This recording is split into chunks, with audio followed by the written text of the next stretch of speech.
Here we are again, folks. It is a crossover Thursday, and I gotta say, this is one of my favorite conversations that I get to have every year, and I'm lucky enough to get to have it twice.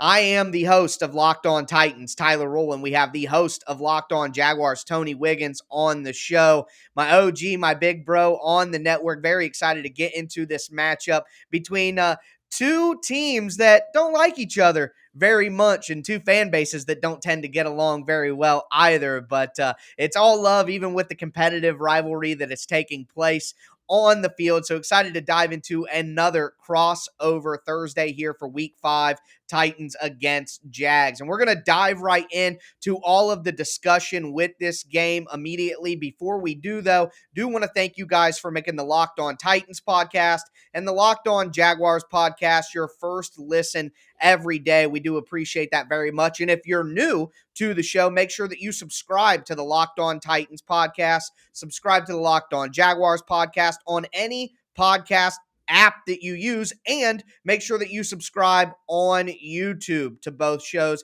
Hit that notification bell so you know when our content goes live. Let's dive right into this game. And Tony, coming off a Thursday night football game that looked like the Jags were in the driver's seat to get their first win, and then a really nice comeback by the Bengals, followed by some controversy with the head coach. Just generally speaking, where's your head at right now with this team through 4 weeks? Just get on the plane, Urban. That's all you got to Right. do. Just get on the plane and go back with your team. But the head is here. The last 2 weeks they've played two teams in Arizona and Cincinnati that have a combined record of 7-1. They led both games at halftime, Sure. and that's a big difference from what you saw in them the first 2 weeks when they really looked poor in the first half of both of those games. So against teams that Denver's a good team, and obviously, but the first week they were just coming out of camp. They were horrible. They didn't seem prepared. It seemed like they really did not use the preseason for what it was about.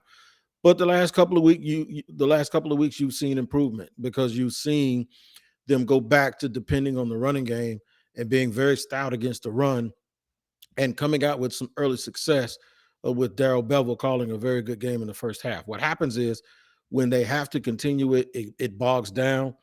And that's the sign of a team that isn't very deep and isn't very experienced and doesn't know how to be good. Sometimes you can watch a boxing match and a guy looks so good, and then he gets in those championship rounds 8, 9, 10, and 11, and 12, and then all of a sudden he doesn't know how to put money in the bank and go to the body and have ring generalship and win rounds. And I think the Jaguars don't know how to have that field generalship and know how to win rounds and extend drives and get off the field on third down. Those are the things that winning football teams do. And right now, they're just not doing it when they need to. Yeah, but I think that's characteristics of a team led by a rookie quarterback, led by a rookie head coach. Obviously, you kind of touched on it, but what's your general feel on Urban? I do got to give you credit. Me and you were kind of aligned. There was some skepticism about some of the things that Urban was doing after this latest controversy or whatever you want to call it. What's your temperature check, I guess, on Urban Meyer and whether or not he's going to be the guy to lead them to some success going forward? The problem with Urban Meyer is he was, thought of as a football savant in terms of he was one of those guys that are on the last quarter century Mount Rushmore of college football. Mm-hmm. And when you think about him, there's some people that never attributed character, more so to speak, to his name. But what they did attribute to him is knowing the game of football, knowing the X's and O's, knowing the attention to detail, and understanding talent and how to motivate players. So coming in, there was this thought that he was going to be that and all of that, and it was going to stabilize an unstable situation here in Jacksonville. Well, as it turns out, he coming here acting like can't get right. You know what I'm saying? He Yeah. came into a situation where they had a boatload of salary cap money. They had the number 1 pick overall and a plethora. They had an extra first round pick, an extra second round pick, and an extra third round pick. They had more salary cap than anybody by a mile. Right. And you had a generational talent sitting there. Sometimes you get the number 1 pick or high picks in the draft, and it's a weak And you get draft. Eric Fisher. Right. And that's not what it was here. You get Trevor Lawrence, the guy that, there was a consensus that the dude was an all-world quarterback. And then you would think you get also an owner with deep pockets, even though the Jaguars aren't worth as much as a lot of other teams for obvious reasons. Small market, don't own their own stadium. Their owner is one of the 6 or 7 richest owners in the NFL, and he was willing to open his checkbook. So you had everything on the table for a guy to just come in here and do this the right way. And Urban had a reputation as a football man of doing that, just that. And then he comes in here and he acts like a guy at a frat party on a Friday night. And it's like, instead of being the best thing that's happened to the team, I'm not gonna say he's the worst thing that happened, but it feels that way because it's not what you would have expected from him from the football side. Not getting along with coaches, trying Tim Tebow out at tight end, hiring a questionable coach with a checkered past involving race relations in the times that we are in right now, and not recognizing personnel in free agency, thinking he can recruit players instead of just showing them the money and bringing them in free agency, and then actually drafting guys in the second round that are healthy scratches for a 1-15 team. Having a quarterback competition all the way into the last week of training camp between Gardner Minshew and the guy that he picked to be the savior of the franchise, who he says is the reason he came came to the NFL for. Right. He doesn't understand that it is not subjective when you're the shot caller in terms of personnel and you're the coach. Subjectivity goes out of the window. You made your choice when you made Trevor the number 1 pick and told everybody that that was the reason you came to the NFL. So now you got to go with it. You can't sit there and play devil's advocate and sit there and act like you're really having a competition to a guy that's now in Philly and is not even active. Right. Yeah, no, you're 100% right. You hit on all of the things. And that's something that actually on the Locked On NFL show that I host on Thursdays, obviously you have your own day on the show as well. But those are things that I've talked about when Urban has popped up. So it seems like fair frustration in Jacksonville. There's a lot of frustration in Tennessee right now as well. And we are going to talk about that as we continue this crossover Thursday edition here. Got Locked On Titans. I'm the host, Tyler Rowland. We got Locked On Jags host, Tony Wiggins. We're going to keep breaking down this matchup between teams that are closer together than maybe some people in Tennessee want to believe. But before we get into the rest of this conversation, do want to tell you guys about our sponsor, rockauto.com. So you can go into a chain auto parts store right now and a couple things could happen to you. Number one, they could be out of the part that you want anyway because they have a limited inventory in the store. And then what they're going to tell you is they're going to order the part from their warehouse. So you're going to have to wait for it. Or they're going to have the part in stock and the professional mechanic sitting next to you ordering the same exact part is going to pay half the price that you're going to pay. You're not going to run into either of those issues if you order from rockauto.com. They have all of the different parts, brands, specifications, everything that you could need. And their online catalog really is easy to navigate, easy to use. Just a few easy clicks get you whatever you need delivered directly to your door. So make sure you check out rockauto.com today. Check out all the different parts for your car or truck. And when you place your order, make sure that you write Locked On in the How Did You Hear About Us box so they know that we sent you. Amazing selection, reliably low prices, all the parts your car will ever need. rockauto.com.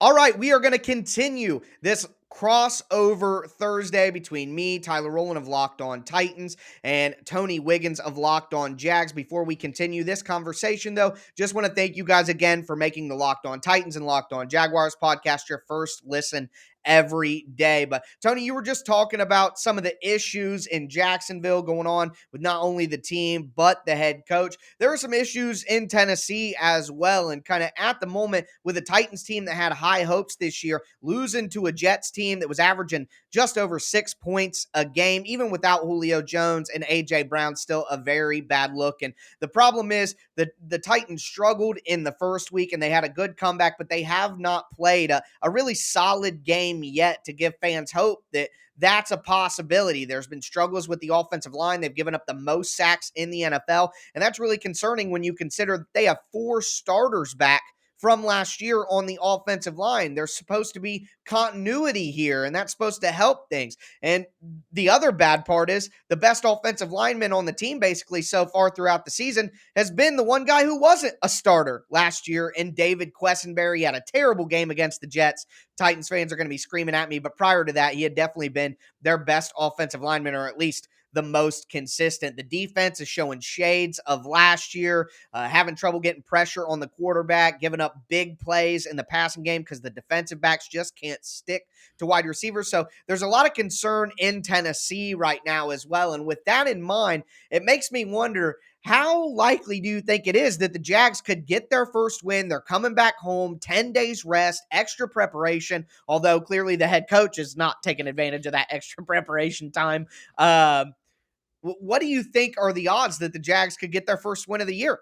Well, strictly from a football perspective, what I like to do is line a team's strengths up Mm-hmm. against the other side of the ball in that area. And the Jaguars' strengths actually do line up pretty well against the Titans' weaknesses. And if you guys are struggling with the offensive line, the Jaguars are going to be able to get after you a little bit because they've really, really improved their front seven. And the reason why they can do that, first of all, it starts with the fact that they stop the run very well. They've added some big muscle up front. Of course, Devon Hamilton is in his second year. He Yep. came back after a knee injury, and he's playing lights out. He could probably end up being a Pro Bowler if the team starts winning some games.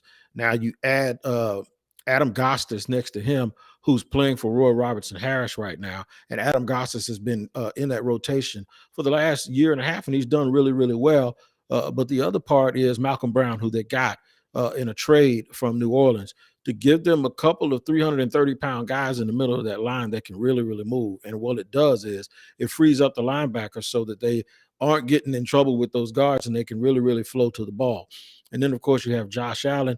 I really like Dewan Smoot at the other side, on the other side, along with Jihad Ward, more than I do Caleb on Chason. But they've been able to apply pressure. They've been able to stop the run.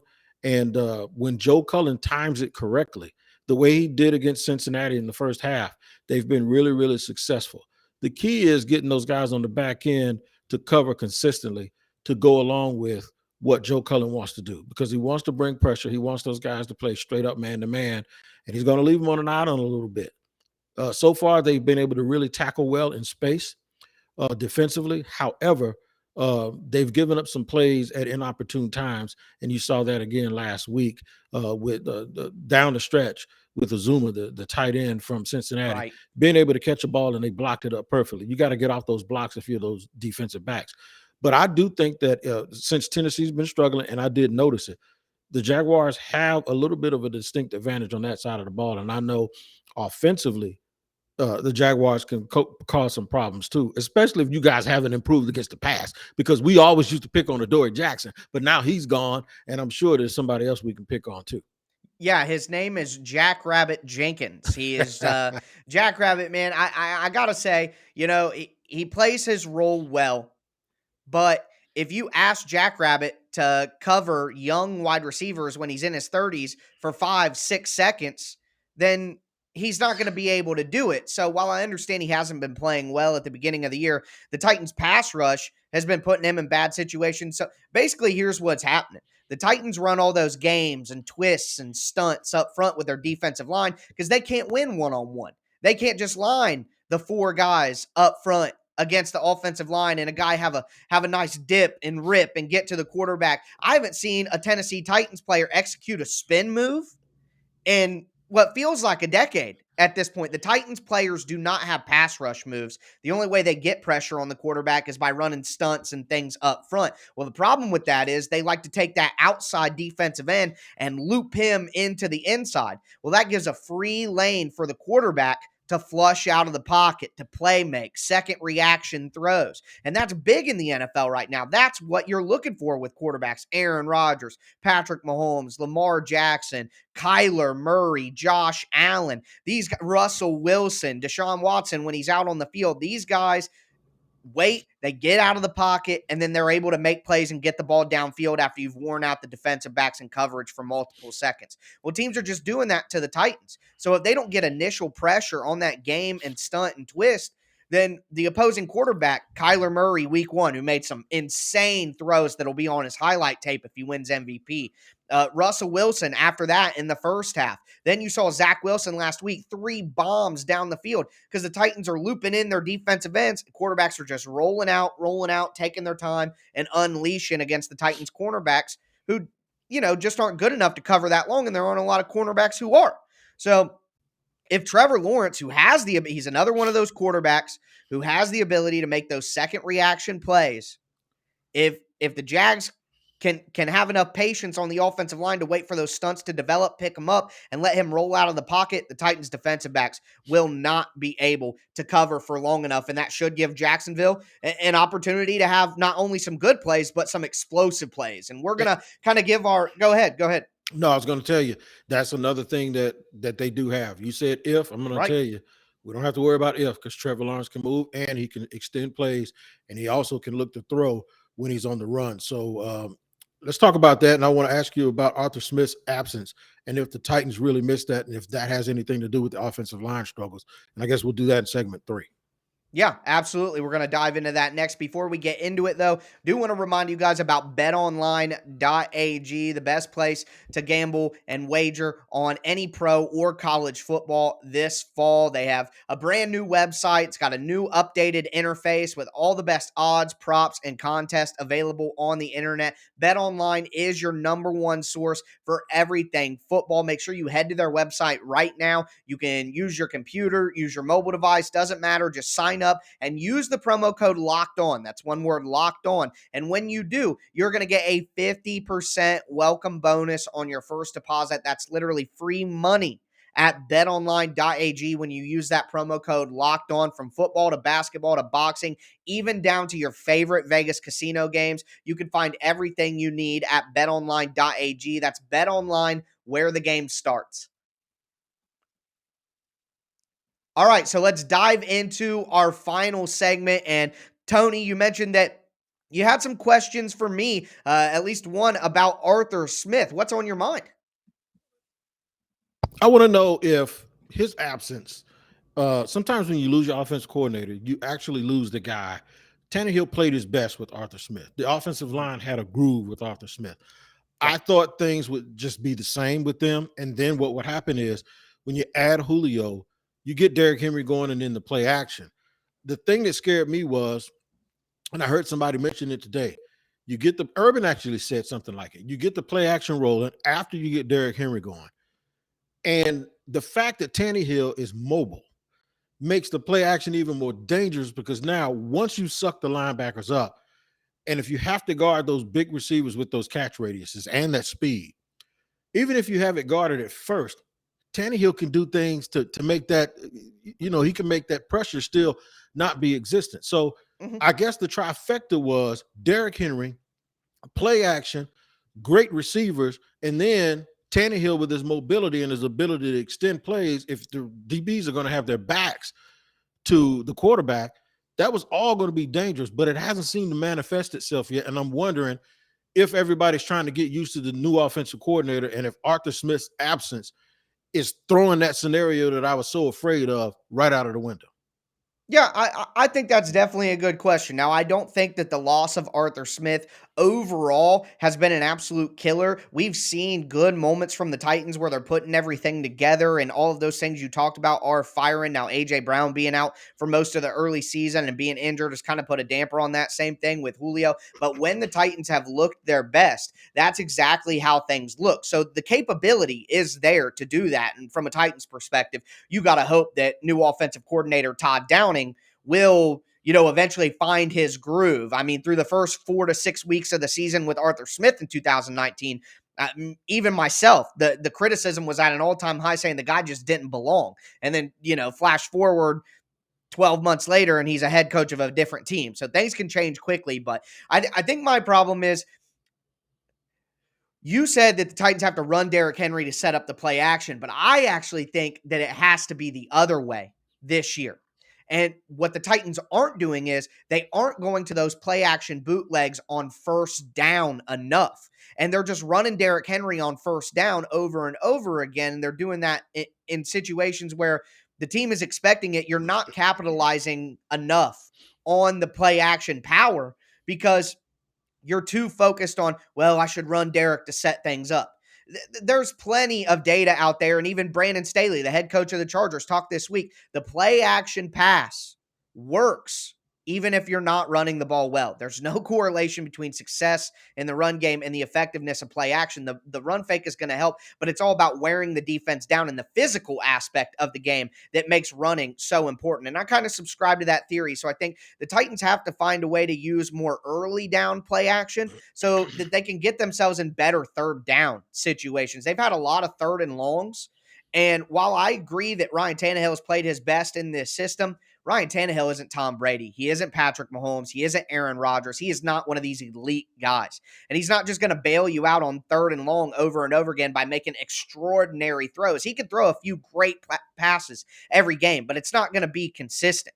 And he doesn't have great second reaction ability. Yeah, he has good mobility, but Trevor Lawrence has way better second reaction. Joe Burrow has way better second reaction pocket movement. One of the big hits on Ryan Tannehill was his pocket awareness. And the way that manifests is he has good mobility, but he's not a good scrambler.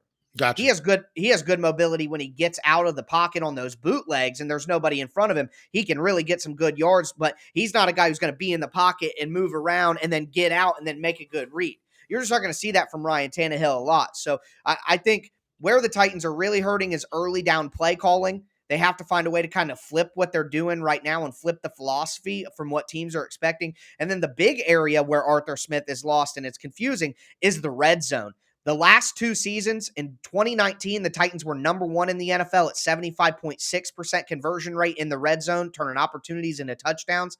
Last year, they were second in the NFL at 75 again, with the Packers only at 80. This year, right now, they are 27th in the NFL with a 50% red zone conversion rate. The Titans offense and the way that they play, they run the ball so much that there is the chance they punt a little bit more than other teams, and they need these explosive yards after catch plays. They're not a team that likes to grind it out all the way down the field. They like to get some big plays. So for me, if you're going to not get those big plays this year, then you have to be as efficient in the red zone. And with that efficiency taking a huge dip on them, it's not going to work out. And what's confusing is Todd Downing was the red zone coordinator for the Titans the last 2 years, or at least last year. So it's not that the red zone plan is bad. It's the plays that are being called in the red zone aren't the right plays. And that's the difference between having Arthur Smith to call those plays and having Todd Downing to put the red zone plan together. So that's the biggest difference of not having Arthur. I'd agree with you. Play action is going to work, except if you're behind and the clock is working against you. Game script. And of course, if it's a long down and distance. However, to pad your point about play action, I did this as an exercise a few years back. I went back and looked at, during one of the Super Bowl seasons, I looked at Troy Aikman splits per quarter. And everyone used to talk about how they were a running team. And obviously they were, because Emmett is the all-time leading rusher, right? And Troy doesn't have these incredible stats as a quarterback. Watch his splits. His splits in the first quarter, he threw the ball more in the first quarter than any quarter. Yes. He opened up going slant to Michael Irvin, throwing the ball to Moose out of the backfield, checking the seam to Jake Novacek. And then all of a sudden, once they scored 10 points, they pounded the rock to Emmett for 2 quarters. That's why some of their games, it was like 16-13. And then all of a sudden, they go play action, Alvin Harper over the top. They did that every single time. So Troy Aikman actually threw the ball more in the first and the fourth quarter than he did in the second and the third. Yes. So that kind of backs up your point a little bit. So for a team like Jacksonville, that they probably yards per carry might be number one in the league. I'm not a numbers guy with it, but they are one of the best running teams in the NFL. They can't afford to not throw those body punches early. They have to force the run and get those punches in, because they're not good enough. And it showed against Denver and it showed against Houston that if they get behind, it could get to a point where it's too late for them to invest in those body punches. And they absolutely need that. They're not good enough to not do it. So our teams are in two different situations. Jacksonville has to be methodical about making sure that they implement the run early. But I will give you this. They can throw it on first down, create a situation where it's second and medium, get a run in, and either get the first down or third and short. That way, with Trevor and his mobility, it makes it easy for them to keep moving the sticks. So these coordinators are going to have to be creative. They got to be creative, man, like Peacock and Williamson. Peacock and Yeah. Williamson are absolutely creative every single day in the Peacock and Williamson podcast. I need that to be your second listen of the day after you listen to Locked On Titans and Locked On Jaguars, because Peacock and Williamson break it down. Brian Peacock is an NFL analyst, and my man Williamson is a former NFL scout, and they give it to you like nobody else on the Locked On Podcast Network. And that needs to be your second listen, and it's free on all platforms. Make sure you subscribe to the Peacock and Williamson podcast with Brian Peacock and Matt Williams. Always fun, Tyler. I didn't talk bad about you, and we're gonna share this with each other's fan bases and enjoy. I won't say good luck. I actually think the Jaguars have a chance to win this weekend because I do too. I think the players are going to, and I'm gonna give you credit. I sent out a tweet last week saying, when they said that Julio and AJ weren't going to play, and I said, as if they don't need them. You immediately, I don't know if you were holding me or you were calling me out, but you immediately said, anybody that thinks that this is a cakewalk is a fool, because the Titans are definitely not playing well. So I'm in DC watching the game, and the Jets threw a touchdown, and I'm like, that fool was right. They lost. So I give you credit. I said I was going to salute you when we did this crossover. You were dead right. You caught me slipping, because I know better than that. I know that anybody can beat anybody on any given week. That's why I'm picking my Jaguars to whoop y'all's ass this week. How about that? Hey, listen, if there's anybody who's going to find a way to fumble this bag, it'll be the Titans. It's just what they do. While the Jags have their own warts, the Titans fans know the Titans have their own as well. But I guess the last thing here, we'll keep it quick. You said you're picking the Jags to win. I'm going to pick the Titans to win. But again, like I said with the Jets, I think it'll be an incredibly close game. I just think if Mike Vrabel has any kind of gumption and any feel for this locker room, the Titans will find a way to right this ship and not lose to Jacksonville, a team that they normally at least can find a way to beat. But the game will be closer than Titans fans want to hear. I know Jags fans probably believe that as well, and we appreciate you guys for listening to the show. That's going to do it for me, Tyler Rowland, host of Locked On Titans, Tony Wiggins, host of Locked On Jags. Check out the respective podcasts. We will both check you guys out on Friday. All right, we're out of here. All right, I think I can